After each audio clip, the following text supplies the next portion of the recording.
तो गाइस हम लोग नया चैप्टर शुरू कर रहे हैं, केमिकल कंट्रोल ऑफ इंसेक्ट्स। ठीक है।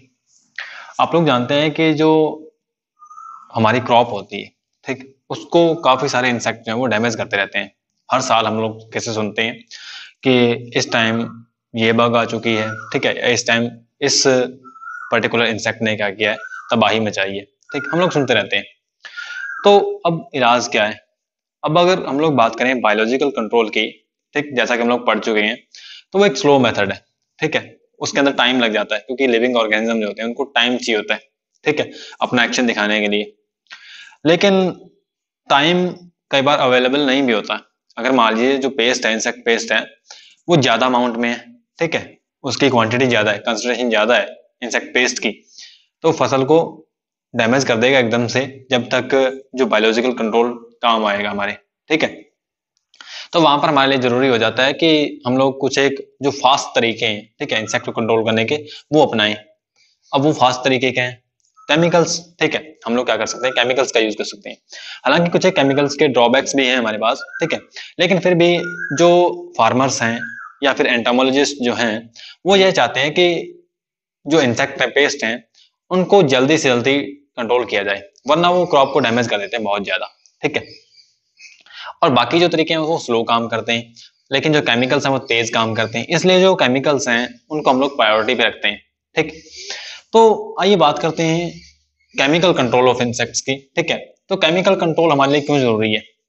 केमिकल कंट्रोल इसलिए जरूरी है क्योंकि लगभग 600 करोड़ की जो हमारे पास जो फसल होती है, ठीक है, हम लोग बात कर रहे हैं कि जो फसल है, ठीक है, जो क्रॉप है, उसका बहुत ही बड़ा मेजर जो हिस्सा है, क्रॉप का बड़ा मेजर जो हिस्सा है, वो खराब कर देते हैं इंसेक्ट्स। ठीक है। लगभग 1/3 पार्ट जो है, 1/3 पार्ट, बहुत बड़ा पार्ट हो जाता है। जो टोटल क्रॉप है उसका 1/3 पार्ट क्या कर देते हैं, खराब कर देते हैं। ठीक है। और 600 करोड़ का नुकसान कर देते हैं फालतू में। ठीक है। तो प्रॉब्लम है बहुत बड़ी। इससे ट्रीट कैसे किया जाए इसको? ठीक है। तो हम लोगों के पास जो ऑप्शन बचता है वो केमिकल्स ही बचते हैं। ठीक। तो बेसिकली हम लोग क्या बोलेंगे कि डेफिनेशन क्या है? The control methods involving the destruction of the paste based upon the chemical action. ठीक। तो ये इसकी क्या बन जाए, डेफिनेशन बन जाती है कि मतलब हम लोग जो केमिकल्स हैं उनका यूज करके जो इंसेक्ट पेस्ट हैं, इंसेक्ट पेस्ट क्या होते हैं? जो इंसेक्ट डिस्ट्रक्टिव ऑर्गेनिज्म होते हैं, जो इंसेक्ट होते हैं डिस्ट्रक्टिव ऑर्गेनिज्म, बेसिकली क्रॉप को डैमेज पहुंचाते हैं, ठीक है, उनको हम लोग बोलते हैं पेस्ट। या फिर जो पेस्ट है, सिंपली पेस्ट क्या है? डिस्ट्रक्टिव ऑर्गेनिज्म जो है, ठीक है, इंसेक्ट है तो वो इंसेक्ट पेस्ट हो जाता है, रोडेंट है तो रोडेंट पेस्ट हो जाता है, ठीक है, बर्ड है तो बर्ड पेस्ट हो जाता है। तो अब करें क्या? ठीक है। तो केमिकल्स का यूज हम लोग कर सकते हैं। ठीक। और अगर हम लोग बात करें केमिकल्स से कंट्रोल करने की, अगर हम लोग बात करें जो केमिकल्स हैं इनकी हेल्प से अगर इनको कंट्रोल किया जाए, ठीक है, तो हमारे पास किस टाइप से हम लोग इनको कंट्रोल कर सकते हैं, इंसेक्ट पेस्ट को? ठीक है। बेसिकली हम लोग इस चैप्टर में बात करने वाले हैं इंसेक्ट पेस्ट की। तो हमारे पास जो क्या करते हैं, हम लोग क्लासिफिकेशन कर लेते हैं केमिकल्स का, उससे हमारे पास जो तरीके हैं वो सामने आ जाते हैं। भी हम लोग क्या कर सकते हैं, पेस्टिसाइड का यूज कर सकते हैं। क्या कर सकते हैं? पेस्टिसाइड का यूज कर सकते हैं। अब पेस्टिसाइड्स क्या होते हैं?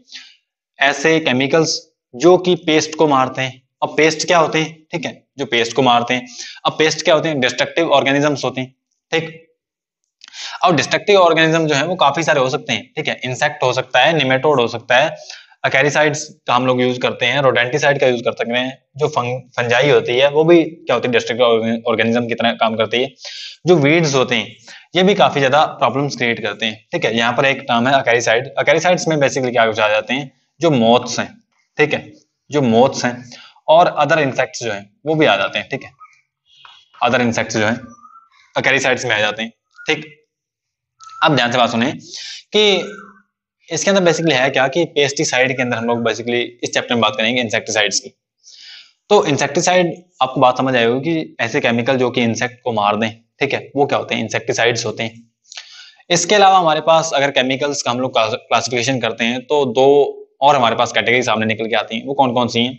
कि हम लोग अट्रैक्टेंट्स का यूज कर सकते हैं। कुछ एक केमिकल क्या करते हैं, अट्रैक्टेंट की तरह काम करते हैं, और कुछ एक काम करते हैं रिपेलेंट की तरह। ठीक है, थोड़ा बहुत इनके बारे में जानते हैं, फिर हम लोग क्या करते हैं, नेक्स्ट चैप्टर को पढ़ते हैं, चैप्टर के नेक्स्ट पार्ट को पढ़ते हैं, सॉरी। तो इसके अंदर बेसिकली है क्या, अट्रैक्टेंट्स बेसिकली क्या होते हैं कि ऐसे केमिकल्स होते हैं जो कि इंसेक्ट को अपनी तरफ खींचते हैं। ठीक है, तो हम लोग अगर अट्रैक्टेंट को अप्लाई करेंगे अपने क्रॉप में, ठीक। तो अगर मान लीजिए जो इंसेक्ट है वो छुप के बैठा है, ठीक, तो अगर हमने केमिकल अप्लाई किया है तो केमिकल क्या करेगा, इंसेक्ट को अपनी ओर खींचेगा, ठीक है, अगर थोड़ा नंबर है तो क्या करेगा, वो अपनी ओर खींचेगा। अब खींचेगा तो बेसिकली होता है क्या है, वो केमिकल्स होते हैं, पॉइजन होता है इंसेक्ट के लिए। अब केमिकल को क्या करता है, खाता है, ठीक है, या हमने प्लांट पे अप्लाई किया तो प्लांट को खाने की ट्राई करता है। तो वहां पर क्या हो जाता है, उस पर्टिकुलर ऑर्गेनिज्म की डेथ हो जाती है, मार देते हैं हम लोग उनसे, ठीक। तो अट्रैक्टेंट्स इस तरह काम करते हैं। और रिपेलेंट्स क्या करते हैं, बेसिकली अगर ज्यादा ऑर्गेनिज्म हो, पेस्ट हो, तो वहां पर ये जरूरी नहीं है कि उनको पास बुला के ही खत्म किया जाए, उनको दूर ही रखा जाए, ठीक है, क्योंकि अगर पास आते हैं तो क्रॉप को डैमेज कर देंगे, मर भले जाएंगे लेकिन क्रॉप भी डैमेज हो जाएगी। तो वहां पर रिपेलेंट्स का यूज करते हैं। रिपेलेंट्स क्या होते हैं, बेसिकली कि जो रिपेल करें, इंसेक्ट्स को दूर भगाएं, ठीक है, अपने से, तो रिपेलेंट्स होते हैं। आपको इतनी बात समझ आई होगी, ठीक है। अब हम लोग कुछ एक बात करते हैं कि जो केमिकल्स हैं, ठीक है, बेसिकली जो केमिकल्स हैं इनका जो यूज है, केमिकल जो हैं इनका यूज कब से होता आ रहा है, ठीक है। तो अगर हिस्ट्री देखी जाए केमिकल्स की, अगर केमिकल्स की हिस्ट्री देखी जाए तो हमें सबसे पहले पता लगेगा कि ये कोई आज की बात नहीं है, ठीक है, 200 बीसी की बात है, 200 बीसी की बात है, जब केमिकल्स का यूज शुरू हो गया था, ठीक है, 200 बीसी के अंदर केमिकल्स का यूज शुरू हो गया था, ठीक है। उसके अंदर बेसिकली बॉइलिंग मिक्सचर जो है, बॉइलिंग मिक्सचर जो है बिटुमेन का, ठीक, बॉइलिंग मिक्सचर जो है बिटुमेन का, उसको यूज किया गया था, ठीक है। सबसे पुरानी बात है क्या है कि बॉइलिंग मिक्सचर को उसमें यूज किया गया था, ठीक। नेक्स्ट हम लोग बात करते हैं कि इसके अलावा जो नेक्स्ट हिस्ट्री है इसकी, उसके अंदर क्या है कि अदर भी जैसे कुछ एक 118th शताब्दी के अंदर क्या हुआ, अदर इंसेक्ट्स का यूज किया गया, इंसेक्टिसाइड्स का यूज किया गया, ठीक। हम लोग बात करते हैं अब जो करेक्टरिस्टिक होती है, बेसिकली जो इंसेक्टिसाइड्स हैं इनकी करेक्टरिस्टिक क्या कुछ होनी चाहिए, ठीक।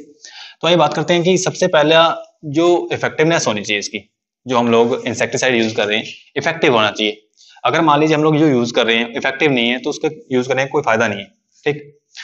नेक्स्ट हम लोग बात करते हैं कि जो केमिकल है अगर वो ह्यूमन के लिए सेफ है तभी उसको यूज करना चाहिए। इसके अलावा या जो एनिमल्स हैं, ठीक, एनिमल्स की बात करें, जैसे जो डोमेस्टिक एनिमल्स हैं, ठीक, उनके लिए वो क्या होना चाहिए, सेफ होना चाहिए, और ह्यूमन के लिए भी सेफ होना चाहिए। नेक्स्ट जो करेक्टरिस्टिक है हमारे पास वो क्या है कि वो वो क्या होना चाहिए, सस्ता होना चाहिए, चीप होना चाहिए, इनएक्सपेंसिव होना चाहिए, ठीक, ताकि इजीली अवेलेबल हो जाए। और इजीली अवेलेबल होना भी उसके लिए क्या है, जरूरी है, क्योंकि अगर मिले ही ना तो क्या फायदा है।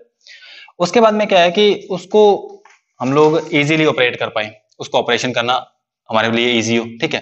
तो ये कुछ है क्या हमारे पास कैरेक्टरिस्टिक है। इसके अलावा जो हम लोग केमिकल यूज कर रहे हैं वो स्टेबल होना चाहिए, ठीक, मतलब हमने अप्लाई किया उसको और अगर वो अप्लाई करते ही वहां से हट गया तो उसका कोई फायदा नहीं है। इसके अलावा उसके कुछ एक रेजिडुअल इफेक्ट नहीं होने चाहिए, ठीक है, हार्मफुल इफेक्ट नहीं होने चाहिए।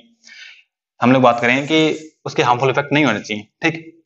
और हमने जो केमिकल यूज किया है वो क्या होना चाहिए, यूनिफॉर्मली स्प्रेड होना चाहिए क्रॉप के अंदर, यूनिफॉर्मली स्प्रेड होना चाहिए, ऐसा नहीं कि कहीं पर ज्यादा हो गया है कहीं पर है ही नहीं, तो ये प्रॉब्लम उसके अंदर नहीं होनी चाहिए, ठीक। नेक्स्ट जो है वो क्या है कि कंपैटिबल होना चाहिए। अगर हम लोग एक ही क्रॉप के अंदर काफी सारे केमिकल्स का यूज कर रहे हैं तो हम लोगों के जरूरी हो जाता है कि काफी सारे केमिकल का हम लोग इकट्ठा यूज करें, तो वहां पर क्या है कि वो दूसरे केमिकल्स के साथ में या फिर वाटर के साथ में कंपैटिबल होना चाहिए, ठीक। और इसके अलावा जो अदर ऑर्गेनिज्म जो मटेरियल है उनके साथ में क्या होना चाहिए, उसको कंपैटिबल होना चाहिए, ठीक। इसके अलावा वो डिग्रेडेबल कंपाउंड होना चाहिए। ये बहुत बड़ी मेन बात आती है कि वो क्या है, डिग्रेडेबल कंपाउंड है, ठीक।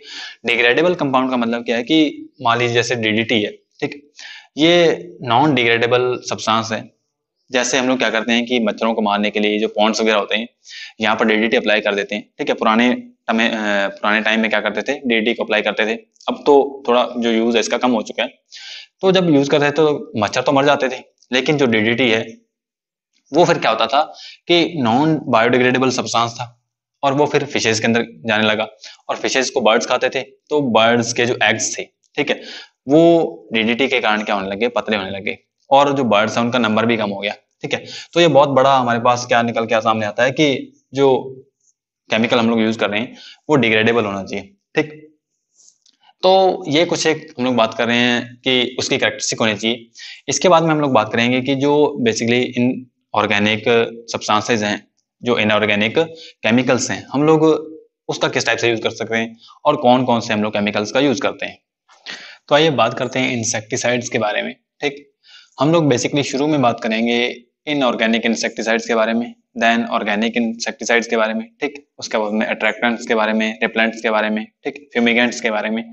तो हम लोग बेसिकली केमिकल कंट्रोल पे बात करेंगे इस चैप्टर में। ठीक, तो आइए शुरू करते हैं इनऑर्गेनिक इंसेक्टिसाइड्स को पढ़ना। ठीक, तो आर्सेनिक जो होते हैं आर्सेनिकल्स, ठीक है, इनका यूज किया जाता है बेसिकली। ठीक है, आर्सेनिक और आर्सेनिक के जो कंपाउंड्स हैं इनका यूज किया जाता है इंसेक्टिसाइड्स के तौर पे। ठीक, एग्जांपल देख लेते हैं क्या कुछ है। लेड आर्सेनेट है, ठीक, इसके अलावा कैल्शियम आर्सेनेट, ठीक, आर्सेनिक पेंटॉक्साइड, ठीक है, या फिर आर्सेनियस ऑक्साइड जो है, ये इसके एग्जांपल्स हैं। पेरिस्क्रीन भी इसी में आ जाता है। ठीक, पेरिस्क्रीन जो क्या होता है, एक लाइट ग्रीन कलर का सब्सटेंस होता है, ठीक, पाउडर की फॉर्म में प्रेजेंट होता है, वो भी इसी में आ जाता है। क्लियर। तो जो आर्सेनिकल्स होते हैं, ठीक, इनका यूज किया जाता है। और आर्सेनिकल्स जो होते हैं बेसिकली क्या होते हैं, स्टमक पॉइजन्स होते हैं। ये क्या है, स्टमक पॉइजन्स है। क्या है, स्टमक पॉइजन्स। ठीक, इनकी जो हम बात करें कि इफेक्टिवनेस जो है वो कैसे डिसाइड होती है कि आर्सेनिकल्स जो होते हैं बेसिकली वाटर इनसॉल्युबल होते हैं।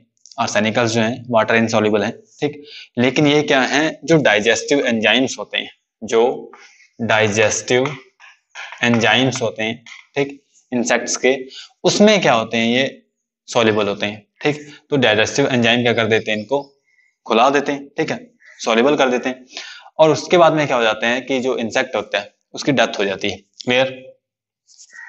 तो आर्सेनिकल्स जो हैं इनका यूज किया जाता है। ठीक, लेकिन जो आर्सेनिकल्स हैं इनके कुछ एक ड्रॉबैक्स भी हैं। जैसे ये क्या होते हैं, टॉक्सिक होते हैं। ये टॉक्सिक होते हैं किसके लिए, बेसिकली जो हम सिंपल वर्ड में बोल सकते हैं इसको, ये क्या है, फाइटोटॉक्सिक है। ये क्या है, फाइटोटॉक्सिक है। ठीक, फाइटोटॉक्सिक का मतलब क्या है कि जिस प्लांट पे हम लोग इसको यूज करेंगे उस प्लांट पे ये क्या करेगा, अपने हार्मफुल इफेक्ट को शो करेगा, या फिर जो एनिमल्स हैं, ठीक है, जो उन प्लांट्स को खाने वाले हैं उनके ऊपर क्या करेगा, ये हार्मफुल इफेक्ट को शो करेगा। क्लियर। तो आर्सेनिकल्स जो होते हैं इनके यही ड्रॉबैक्स हैं। क्लियर। तो नेक्स्ट हम लोग बात करते हैं कि ये जो आर्सेनिकल्स होते हैं ये पॉइजन बेट के फॉर्म में अप्लाई किए जाते हैं। ठीक, पॉइजन बेट के फॉर्म में। पॉइजन बेट के एक्चुअल में बेट प्लस पॉइजन दोनों को मिला के क्या बोलते हैं हम लोग, पॉइजन बेट बोलते हैं। ठीक, उसमें क्या होता है कि बेसिकली बेट जो चारा होता है, हम लोग जैसे हमने बात की थी कि जो फिश बेट होती है, ठीक है, फिश को पकड़ने के लिए फिश बेट का यूज किया जाता है, उसी टाइप से इंसेक्ट को मारने के लिए जो बेट होती है उसमें पॉइजन को मिला दिया जाता है। ठीक है, तो पॉइजन बेट का फॉर्मेशन होता है, उसका हम लोग यूज करते हैं। क्लियर। आर्सेनिकल्स का पॉइजन बेट के फॉर्म में यूज किया जाता है। ठीक, अब क्या होता है कि नेक्स्ट हम लोग बात करते हैं फ्लोरीन कंपाउंड्स की। ठीक है, जो फ्लोरीन कंपाउंड्स हैं ये क्या है, एज कंपेयर टू आर्सेनिकल्स कुछ अच्छे कंपाउंड हैं। ठीक, कैसे अच्छे हैं कि ये लीस्ट टॉक्सिक है, पहली बात तो। ठीक है, लीस्ट टॉक्सिक है किसके लिए, लीस्ट टॉक्सिक हैं एनिमल्स के लिए। ठीक है, जो इनको खाने वाले हैं, ठीक है, जो इनका यूज करने वाले मतलब उनके लिए लीस्ट टॉक्सिक है। क्लियर। प्लांट के लिए, खुद के लिए क्या है, लीस्ट टॉक्सिक है। क्लियर। लेकिन इंसेक्ट के लिए टॉक्सिक होते हैं। क्लियर, समझ बात। अब फ्लोरीन के कंपाउंड्स जो हैं, एग्जांपल क्या है इसके, सोडियम फ्लोराइड है, सोडियम फ्लोसिलिकेट है, क्रायोलाइट भी इसी का एग्जांपल है। ठीक, आइए बात करते हैं जो फ्लोरीन कंपाउंड्स होते हैं। जो फ्लोरीन कंपाउंड्स होते हैं इनमें क्या होता है बेसिकली कि इनकी जो क्वालिटी है, ठीक है, वो कैसे जज की जाती है।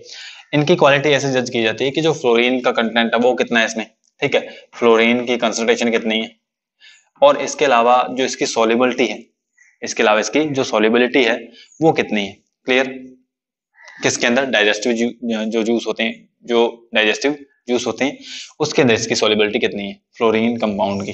ठीक, तो फ्लोरीन कंपाउंड जो होते हैं इनका यूज किया जाता है इंसेक्टिसाइड्स के तौर पे। ठीक, अब होता क्या है कि जो मेन ड्रॉबैक है फ्लोरीन कंपाउंड्स का वो यही है कि नॉर्मली जो हम लोग अप्लाई करते हैं केमिकल्स, अगर वो लीफ के ऊपर एक परत बना ले, ठीक है, एक कवरिंग बना ले, तो क्या होगा कि इंसेक्ट मान लीजिए लीफ को खाएगा तो इंसेक्ट मर जाएगा। ठीक, लेकिन इसका ड्रॉबैक क्या है कि ये कवरिंग बनाता नहीं है। ठीक, ये कवरिंग बनाता नहीं है, तो इंसेक्ट फिर भी क्या कर सकता है कि जो प्लांट होता है उसको डैमेज कर सकता है। ठीक, जो इंसेक्ट है ये प्लांट को डैमेज कर सकता है। समझ आई बात आपको। ठीक है, अब बेसिकली बात करें सोडियम फ्लोराइड जो है, सोडियम जो फ्लोराइड है ये क्या है, ये स्टमक पॉइजन है एक टाइप का, ठीक है। ये है क्या, जो सोडियम फ्लोराइड है, सोडियम फ्लोराइड क्या है, एक स्टमक पॉइजन है, ठीक।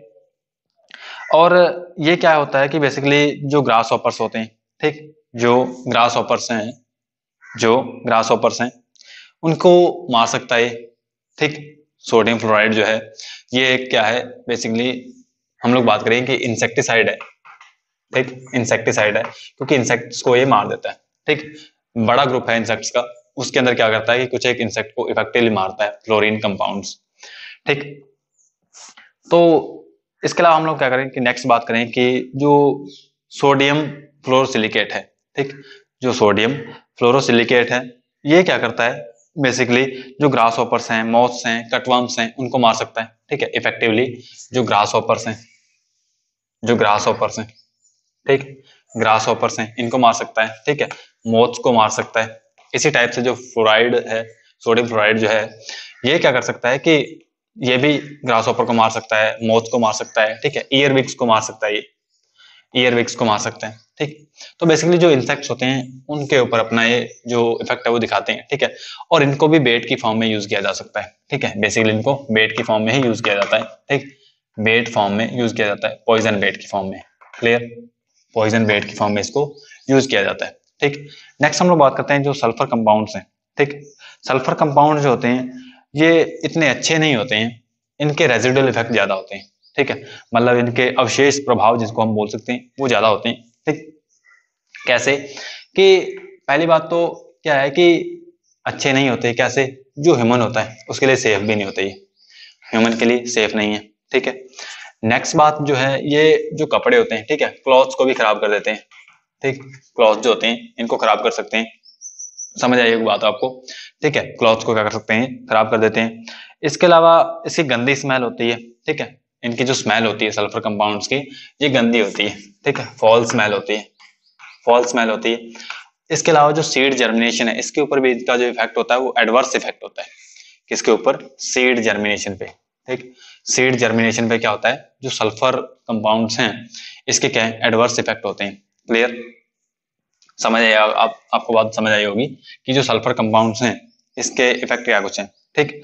तो इसके बाद में हम लोग बात करें कि जो नेक्स्ट है कौन से हमारे फॉस्फोरस कंपाउंड्स जो हैं, ठीक, जो फॉस्फोरस कंपाउंड्स हैं इनका हम लोग कैसे यूज करते हैं कि बेसिकली जैसे 2% जिंक फॉस्फाइड है, जैसे 2% जिंक फॉस्फाइड है, ये भी क्या है, एक अच्छे टाइप का इंसेक्टिसाइड है, ठीक। बेसिकली हम लोग ये सारी सारी बात करें, सारी सारी क्या है, इंसेक्टिसाइड्स ही हैं, ठीक, इंसेक्टिसाइड ही है, ठीक।